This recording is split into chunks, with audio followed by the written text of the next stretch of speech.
He dressed like a clown to make children laugh.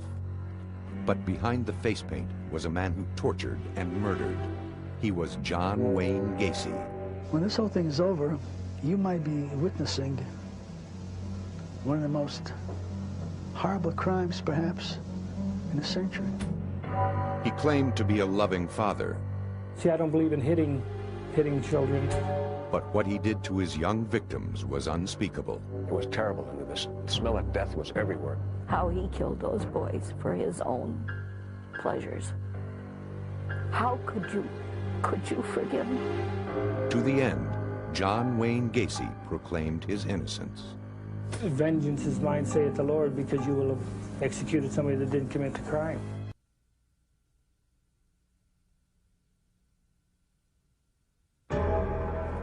Spring 1992. Killer John Wayne Gacy tries to rewrite history. When they paint the image that I was this monster who picked up like these altar boys along the street and swatted them like flies, I said, this is ludicrous. The prison interview came 13 years after Gacy had been convicted of murdering 33 young men and boys from 1972 until 1978. Whether it's Berkowitz, whether it's Bundy, whether it's Williams, Wayne Williams down in Atlanta, or any of the others, or Charlie Manson. See, I don't comment about other cases for the simple fact is that I wasn't there. Do you feel somewhat of a kinship with some of these people? God, I hate that when they put me in the same club with them. With his execution date just months away, Gacy, then 51, was seeking a new trial. If people don't want to know the truth and the honesty of it, if they want to be convinced or brainwashed into what they believe, then fine, then go ahead and kill me. But vengeance is mine, saith the Lord, because you will have executed somebody that didn't commit the crime. But the evidence against him was overwhelming. Evidence that didn't come together until December 1978, when a 15-year-old boy disappeared. He was one of a number of boys who had disappeared in the Chicago area, but something about him was different. The boy was Rob Peast, a sophomore in high school who worked part-time at the Nissan pharmacy in the northwestern suburbs of Chicago. On December 11th, at quitting time, he told his mother he was going to talk to a man about a construction job, but Rob Peast never made it home. His parents finally ended up at the police department to fill out a missing persons report on their youngest son. At the time, the man in charge of the state's attorney's office was Terry Sullivan. One young police officer happened to come up the one morning, and he said, Terry, there's a couple that was here last night reporting their son missing, and I think there's something strange to it. I don't believe that he's a runaway. Sullivan agreed. Rob Peast was the consummate good kid, devoted to his family, an honors student who wanted to be an astronaut. There was no reason for him to run away. Something was wrong. Immediately, a search was organized. His parents were devastated. I went to pick up Rob at the drugstore where he works at about 10 to 9. And he says it would take a few minutes, that he wanted to talk to this contractor about a job. And then with that, I started browsing around the store, and I'd never seen him since. For police, the most obvious lead was the contractor Rob had gone to meet. His name was John Gacy. As it turned out, Gacy often hired young boys. 2 days after Rob disappeared, Sullivan called Gacy into the police station. And he basically just said he had no idea what we were talking about.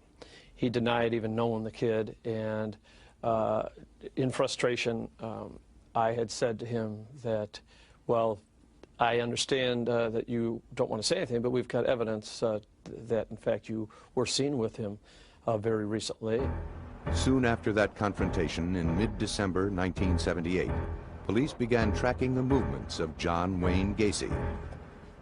Meantime, a simple background check revealed that Gacy had been convicted 10 years earlier in Iowa. The charge was sodomy. The victim, a teenage boy. Gacy was released from the Iowa Men's Reformatory after serving only 18 months. Because of Gacy's record, a 24-hour surveillance was ordered. David Hackmeister, then a 6-year veteran of the department and a young father of 3, was assigned to the job. I knew that, in fact, they thought that this could be a homicide. They asked me to keep surveillance on the house. It soon became obvious that a concealed surveillance of John Gacy would be impossible. Gacy often drove over 60 through city streets. Over several days, frustration grew as 2 two-man teams followed Gacy on fruitless journeys throughout metropolitan Chicago. His personality could change in a split second. You know, one second we're his best buddy, we're his bodyguards that he's introducing us people to, and the next second we'll go into another bar and we're from the FBI who are harassing him. As the days went on, there was still no sign of Rob Piest. His family posted his picture throughout the neighborhood. Then, a lead. Gacy told the surveillance team that he owned some land up north in Wisconsin. So right away we're thinking that's where the body is. Of course, he's feeding us this information knowing that we're going to follow up on this, just kind of leading us off the track. Work at the state's attorney's office was more productive.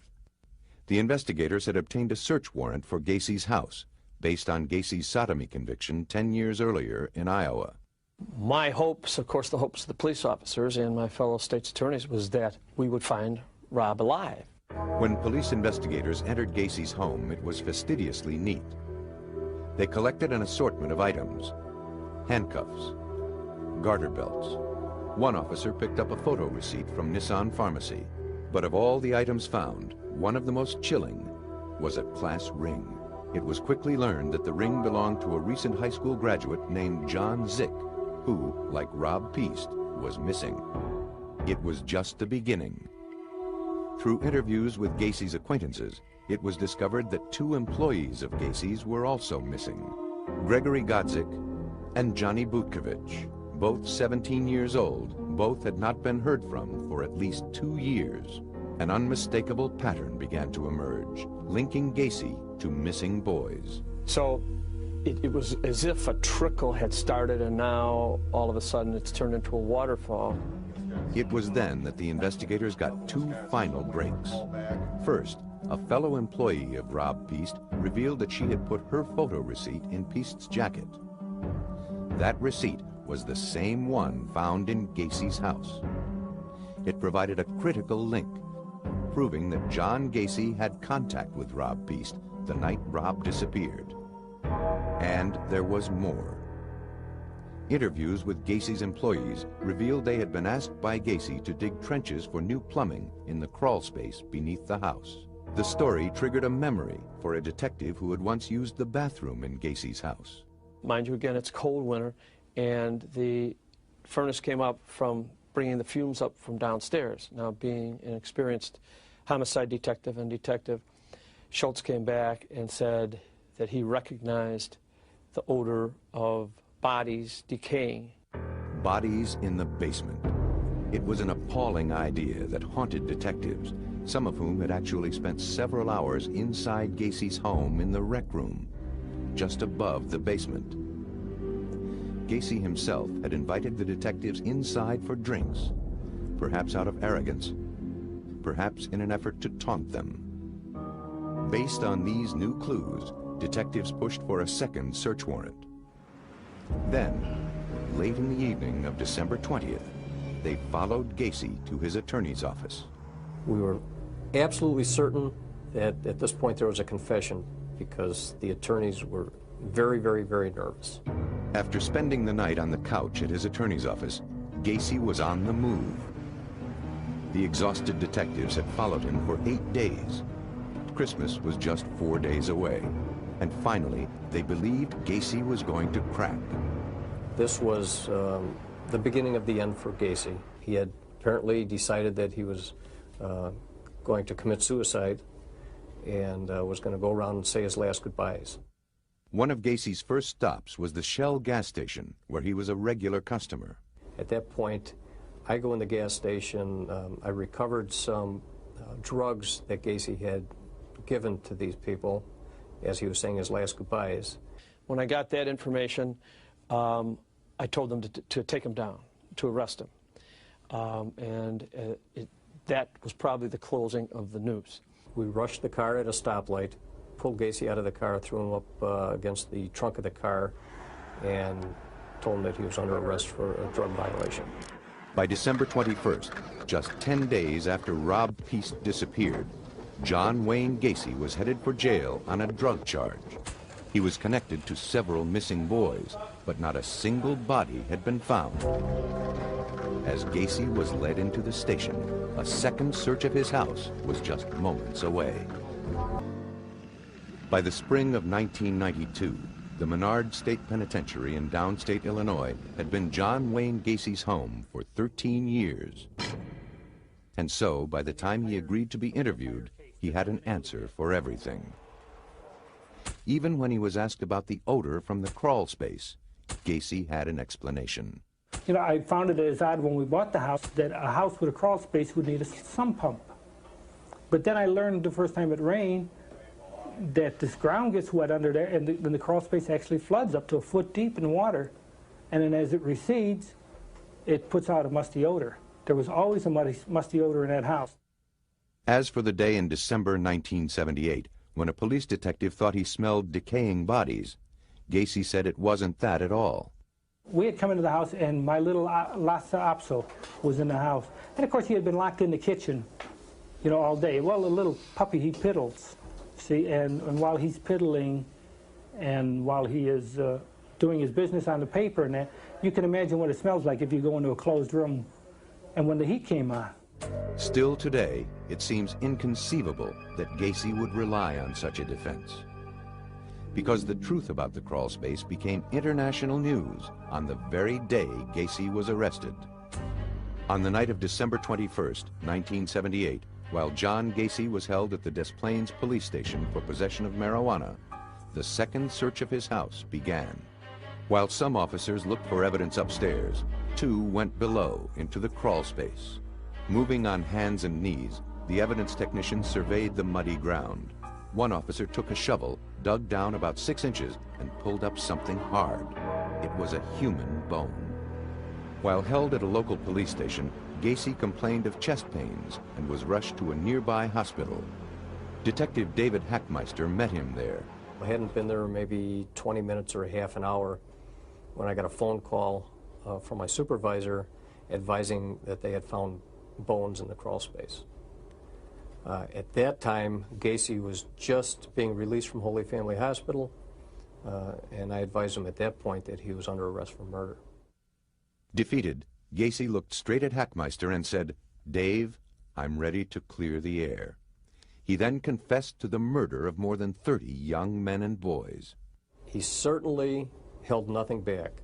He talked about the very first person that he killed, and that he had stabbed him to death, and that caused such a mess that he had to come up with another plan after that. Every person that he killed thereafter, he came up with a plan to strangle. The specifics Gacy provided of torture in his house were staggering. He talked in detail about sexually abusing the boys and strangling them.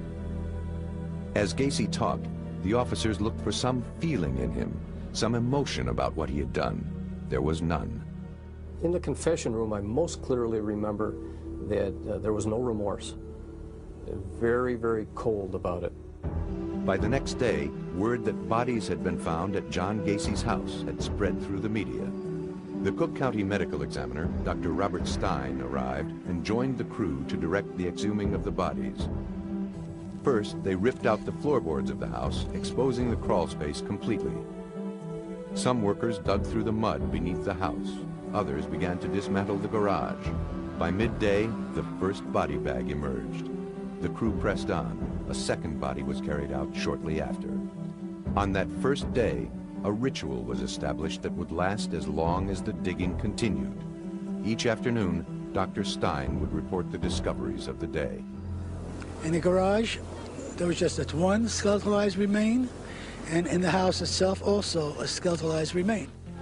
No one knew how many bodies would eventually be found, but based on Gacy's confession, officials speculated that the number would be considerable. When this whole thing is over, you might be witnessing one of the most horrible crimes, perhaps, in a century. Early on, investigators brought in the one person who could provide the most help, John Gacy. He showed them one spot to check and then was quickly whisked away. Gacy's information about the graveyard beneath his house was remarkably precise. At one point, he even drew a sketch of the crawl space. To this day, it's a bone-chilling little handwritten sketch because this guy knew where almost every body was. He didn't remember the names of them, or he wouldn't tell us the names, but he knew where they were in the basement. All 6 bodies were essentially skeletalized. For those working in the crawl space, the job was horrendous. Each time they dug a hole, it would immediately fill with water. They would sort through the mud by hand, picking up small bones. Whenever they found a skull, they placed a stake into the ground with an identifying number. Outside in the freezing cold, among the spectators was veteran crime reporter John Drummond. It attracted the curious, despite the cold weather. People would come out there to see the scene because what had this scene ever happened before? No. The odor was terrible. All the investigators that we talked to afterwards admitted that the stench, despite the fact it was very cold weather, was overwhelming. It was terrible in there. The smell of death was everywhere as they went in there. Some people came not just out of curiosity. They were relatives of young men who were missing. I just have a grandson missing, and it's just a stab in the dark. The number of bodies found today are 6. Bringing the total to? 21. In the final stages of the search, the Gacy house was completely dismantled. 29 bodies had been unearthed. But nowhere had they found Rob Peast, the young boy whose disappearance had initiated the investigation of John Wayne Gacy. The search for him would continue. At this point in time, it would appear that we have removed those bodies from the crawl space. As the search for bodies ended, there was one question the stunned public wanted answered. How had John Gacy gotten away with killing so many young men and boys for so many years? Behind the mask of the killer clown. In 1992, in his television interview from prison, John Gacy presented himself to the public as a man deeply concerned with the breakdown of family values. Do you realize by 1993 that 50% of the American families will be single-parented? And that shows a breakdown in the church and not being able to hold families together. And for this reason, children run away from home and seek love in other places. Twice divorced himself, he still claimed to live his own life according to very strict standards. I've always looked after my children, even now. A lot of things that my dad did, I refuse to do, because I don't believe in hitting children. A good father, a concerned citizen. He said he was also a dedicated community servant. I always felt that service community and community service to others, you know, in my religious background, I felt if you serve other people, it'll come back to serve you. Ironically, for people who knew Gacy before his arrest, his statements were actually believable because the public life of John Gacy was that of a model citizen and loving father. As the bodies, one after another, were pulled from Gacy's house in December 1978, there was no group more stunned than the group of people who considered themselves Gacy's friends. I still find it hard to believe him. I've known the man 4.5 years, and I thought the world of him. To those who knew him, John Gacy was not only a successful businessman, he was also a good neighbor. Routinely, he opened his house for lavish holiday theme parties. But what many remembered about him most was that he often dressed up as a clown to entertain children. At the top of it all, I mean, he used to do a lot of his charitable work. In other words, the guy was a clown, and he put on shows and all that, and the kids there, he treated the kids real good and all that. But now, with the bodies being pulled from his basement, the world discovered another side to John Gacy. And suddenly, people wanted to know, who was this Dr. Jekyll and Mr. Hyde? Attorney Greg Adamski, who later represented Gacy, discovered Gacy operated by his own rules. Most of the things that all of us value, John had no value for at all. John didn't value other life. John didn't value other emotions. John didn't value any institutions. John didn't value the feelings of other people. John Gacy grew up in Chicago. His father was reportedly abusive, and he had some health problems as a child. He was close to his mother and only sister. In his adolescent years, Gacy loved to dress up in uniforms. He scored 118 on an IQ test, which is in the bright normal range. He told doctors after his arrest that he committed his first murder when he was 15 years old and then couldn't stop. He made the statement in 1979 to the psychiatrist hired to help in his defense, Helen Morrison. He started the pattern of what later is described as almost an addiction to homicide. And that's so similar to someone who's an addict that they'll be doing all right, and then there's a certain point where they almost have a craving. And it's not that they're after a human being, it's not that they've had a fight with anyone, it's not that they've remembered some traumatic episode from their childhood. It's just that simple and that terrifying. Gacy was never charged with the murder he claimed to commit as a teen. And then in the 60s, he got married to a co-worker and went to work as a manager for a Kentucky Fried Chicken restaurant in Waterloo, Iowa. He became active in a local civic organization, the Jaycees, even named Man of the Year.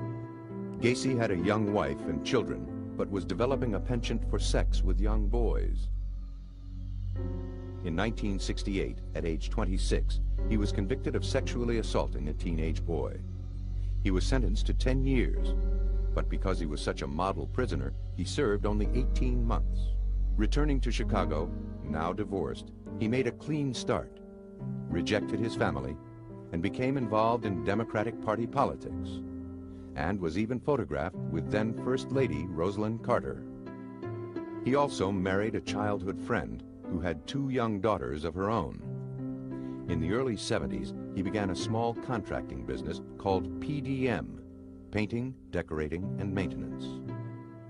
Outwardly, Gacy maintained a life that appeared meticulously in order.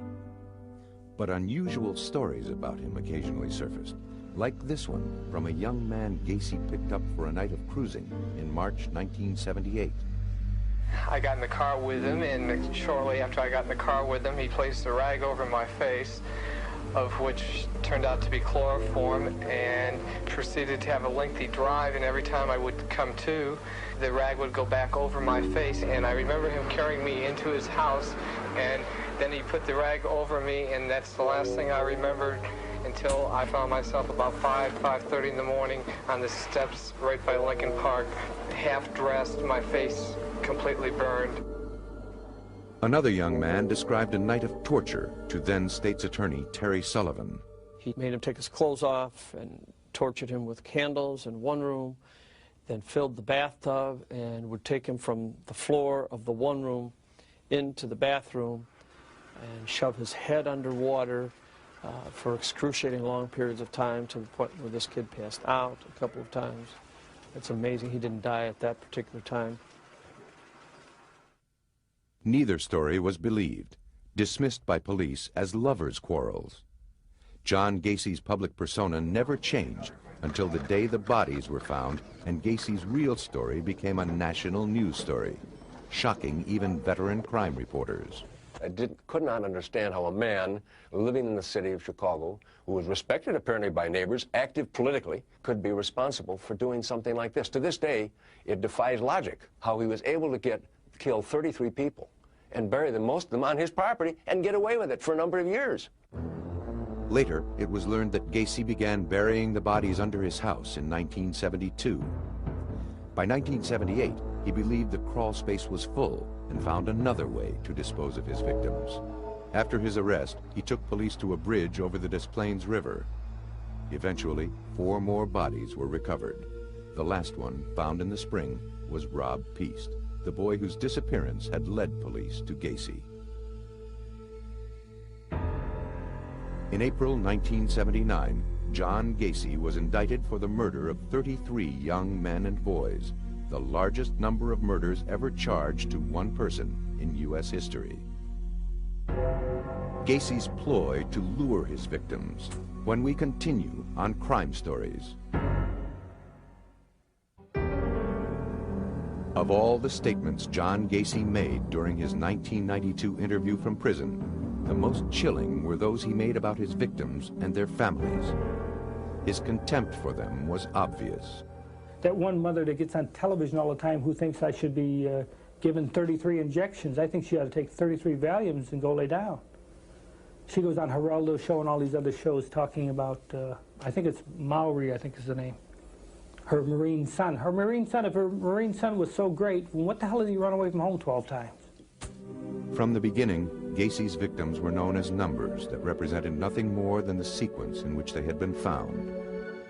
From the crawl space, they were taken to the county morgue, where the real work began, the job of identifying each body, changing the number to a name. The first body found turned out to be 17-year-old Johnny Butkovich, one of the boys who had worked for Gacy. The second was Greg Godzik, also an employee. As each name was announced, television crews raced to find the families. He was a good boy. I'd spend anything to find him. I really would. And I think every mother would. It's just not me. I'm sorry for everybody else. Darrell Sampson, John Zick, Randall Reffett. The faces filled the newspapers. Body number 13 was Johnny Maori, 19 years old, a former Marine. His mother, Dolores Nieder, last saw Johnny on September 15, 1977. We would go out searching for him. We were playing detectives.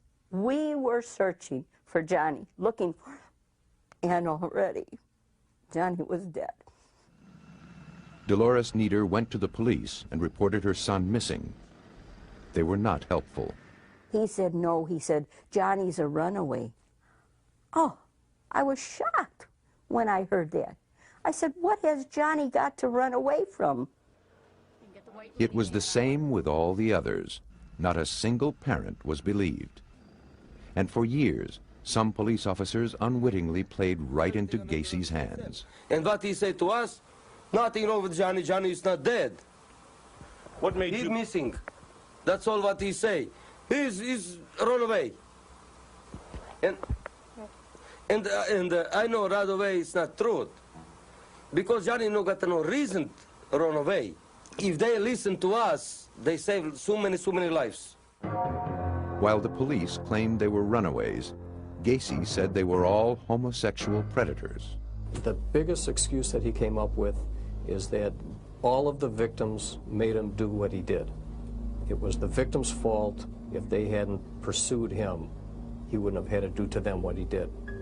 But as investigators discovered the identities of the boys, it was clear that the majority were neither runaways nor male prostitutes. Gacy had said they were gay. Johnny, I know, was not gay.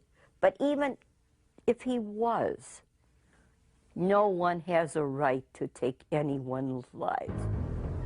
As more bodies were identified, the names kept coming. William Carroll, Robert Gilroy, Russell Nelson. They were all young, healthy, strong. How had Gacy managed to overpower the boys? The answer, Gacy was cunning, and he had a perfect ploy. In his black car, equipped with 2 spotlights, Gacy pretended to be a policeman. He would stop a boy walking down the street, flash a badge, and tell him to get in. Once inside the car, the boys were driven to Gacy's home. All he needed then was a good trick. He told officers how it worked with his last victim, Rob Peast. He says, now, it's a very simple trick. He says, I'll show you how to do it. Put the handcuffs on. So he had Rob Peast actually put the handcuffs on himself and cuff himself behind his back. And Rob struggled with the handcuffs for several minutes and said, well, what's the trick here? And John reached into his breast pocket and pulled out the key to the handcuffs and said, the trick is you have to have the key. With the boys restrained in the handcuffs, Gacy then moved on to his rope trick. Slipping a rope over the victim's neck and twisting a rod through it over and over until the young man collapsed. For the parents who heard the stories of their children's last moments, the image was horrifying. I could never forgive Gacy for the rest of my life. How on earth can you forgive someone who takes a loving child from you and who does it in such, a tragic way? Over a period of 6 years, John Gacy murdered at least 33 boys and was never discovered until finally the police listened to the parents of one child. Believe me, if Rob Peast had been anyone but Rob Peast, if he had been a person that had run away on several occasions, we probably wouldn't have looked into it as closely as we had. In the spring, 4 months after he disappeared, Rob Peast, the boy who stopped John Gacy, was buried. 9 other boys killed by Gacy were never identified and were buried in separate cemeteries around Chicago. And although the young victims have all now been properly laid to rest, the pain for the families is still very much alive. Losing a child is just the hardest thing in life that you have to go through. As John Gacy spoke from prison in 1992, he made it very clear that he was tired of being associated with other famous serial killers, especially the man who killed and then consumed his victims, Jeffrey Dahmer. I'll tell you this, that's a good example as to why insanity doesn't belong in the courtroom. Because if Jeffrey Dahmer doesn't meet the requirements for insanity, then I'd hate like hell to run into the guy that does. It is an ironic statement, coming from a man who 13 years before had pled not guilty to 33 murders, using the defense of insanity. On February 6, 1980, the first day of John Gacy's trial, people lined up at the criminal court building in Chicago, eager to get a glimpse of one of the most notorious serial killers of all time. Already, Gacy's story had received so much press coverage in Chicago that jurors had to be selected from Rockford, a city 50 miles north. The 16 men and women were bused to the courthouse and sequestered for the entire 6-week-long trial. Gacy was pleading not guilty by reason of insanity. And at first, it seemed the defense had an advantage. The judge was Louis Garippo. If you really think about it, if the defense is insanity, and you have someone who's killed 33 people, everyone say, hey, there must be something wrong with that person. And I believe that in most, more than half of the jurors that were selected felt that there was something mentally wrong with John Gacy. In their opening statements, attorneys for the prosecution argued that Gacy was evil. They displayed photographs of his victims on a board, nicknamed the Gallery of Grief. They promised to show that the murders of the young men were thoughtful, rational, and premeditated. The defense described Gacy as impulsive, deranged, a profoundly sick man who collected bodies like souvenirs. The question the jury had to decide, was Gacy crazy or evil? For the defense, a battery of experts testified that Gacy fit the standard of insanity. One was forensic psychiatrist Helen Morrison. He could commit an act, but it didn't mean that he sat and planned the act. It was almost as if he were an automaton doing this behavior, and once the behavior was done, he was finished. The psychiatric experts offered varying opinions of Gacy's mental illness: borderline personality, paranoid schizophrenia, amnesia. But the prosecution believed the facts of the case were more important than the psychiatric testimony. If the murders were not premeditated, they asked, why would Gacy have burial trenches dug in advance? Why did he keep handcuffs and a rope ready? If he didn't understand the criminality of his behavior, why would he deliberately choose victims who might not be missed? If he had amnesia, how could he draw a precise sketch locating each body? William Kunkel was the chief prosecutor. Clearly, when you have this kind of intentional behavior, the pre-planning for all those things, the covering up, the post-planning, the post-conduct for all those things, and all this going on in the backdrop of what on the surface appears to be a perfectly normal existence, just doesn't fit. As the jury heard the testimony and looked at Gacy, they saw a man at ease and very much in control of himself. the theory or the thought or the fantasy about someone who's insane is that they're running down the street screaming, pulling their hair out without clothes on. And they could clearly see that he was not insane. I mean, he was sitting in the courtroom, he was participating, smiling, being considerate of where people were sitting. The jury also learned that Gacy ran a successful business, was involved in politics, and was active in his community. All rare accomplishments for someone truly mentally ill. A real medical model psychiatrist that really treats patients and understands mental illness will never believe that you can turn this kind of serious mental illness off like a faucet. Did he have personality disorders? Absolutely. Was he a sexual deviant? Of course, but psychotic? Not even close. Throughout the trial, Gacy remained confident, certain that he would win the case. He had been in the back and he was reading the Chicago Sun-Times and some of the ads in there. And he had torn out a page and he had circled a party, a St. Patrick's Day party, that was to be coming up. And he had the bailiff give it to me on the table and he said, "I'll see you there." But then, toward the end of the trial, there was testimony that the defense believed was a final blow against Gacy.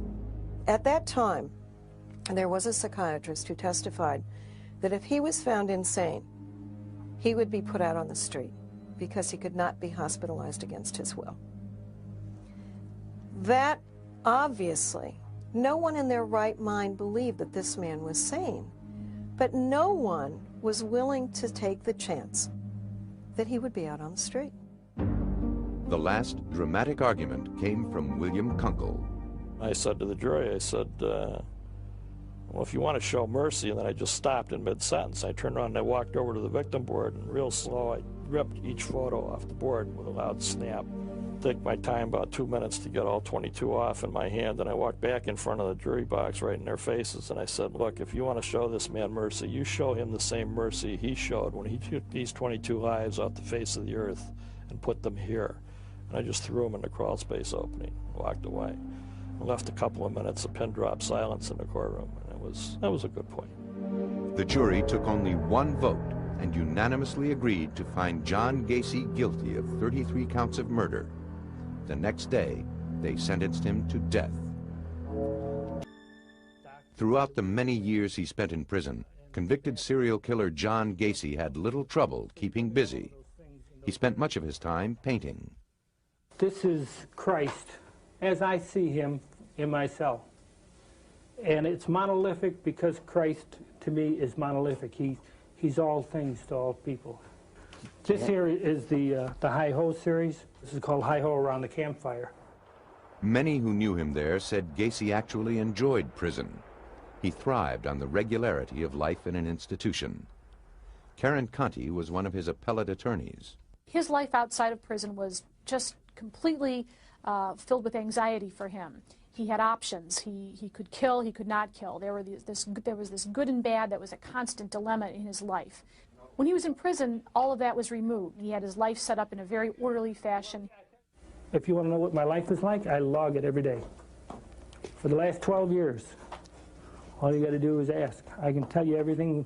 I can tell you the first meal they served me here because I do it daily. What do you do all day? Every phone call, everything that I do, every time an officer's around me is logged. Every movement that I make is in the book here. Filling the pages of Gacy's log were hundreds of hours spent with attorneys who were representing him in the appellate courts. As ardent opponents of the death penalty, working together, they had taken on one of the most unpopular cases in the country. First of all, we got death threats. We had clients who quit us. We carried a baseball bat from the garage to the house after a while. We had bomb threats. Dozens of legal issues were raised on behalf of Gacy, while he maintained that he was not the one who killed the boys in his basement. At the time of my arrest, there was 4 other suspects, all employees of PDM contractors, all with keys to the house. To the end, Gacy denied his guilt. I wanted him to have this breakthrough. I wanted him to have this all of a sudden, all right, there's no more pretense, there are no more appeals. Now I can tell you I did it, and this is why I did it. I was waiting for it, but it just never came. It was like a book with no ending. As the years went by, each and every appeal was denied. At last, a final execution date was set, May 10th, 1994, 14 years after his conviction. There was nothing was going to delay the killing of John Gacy, because the people were bound and determined that John Gacy was going to be killed. Throughout the years on death row, Gacy claimed that he was not worried. He had no reason to fear the day he would die. If you believe you've lived your life the right way, then you do not have nothing to fear, in my case. You're not worried about facing God? No. I'm fairly comfortable with him. I've been at the Catholic services, I'm the server for the priest for the last 10 years. I have no qualms about doing that. I've had confession, I have communion, and I am at peace with myself. On the morning of his execution, Gacy was flown from his downstate prison to the death chamber at Stateville Correctional Center. We have attorneys on standby that will be available to the very end to fight any attempts to stay this execution. By 7 that evening, the U.S. Supreme Court denied a last request for a stay of execution. At the end, Gacy wanted to speak with each of the lawyers separately. He took me aside and he wanted to thank me for trying as hard as I could and for keeping him occupied with jokes and for being kind to him and calling him and keeping him informed.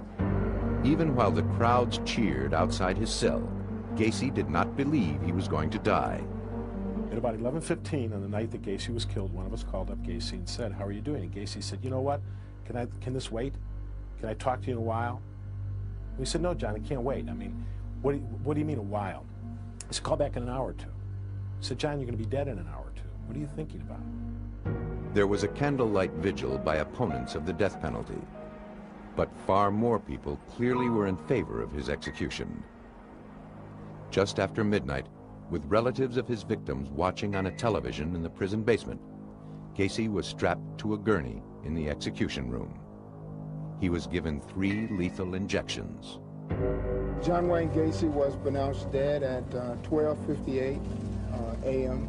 He got a much easier death than any of his victims. In my opinion, he got an easier death than he deserved. But the important thing is that he paid for his crimes with his life. A few months after Gacy's execution, a ceremony was organized. Relatives of the boys who were killed were invited to take a painting by Gacy and burn it. It was nothing more than a symbolic gesture, but for many, it seemed to fulfill a goal: to rid the world once and for all of the grisly horror that John Wayne Gacy had created.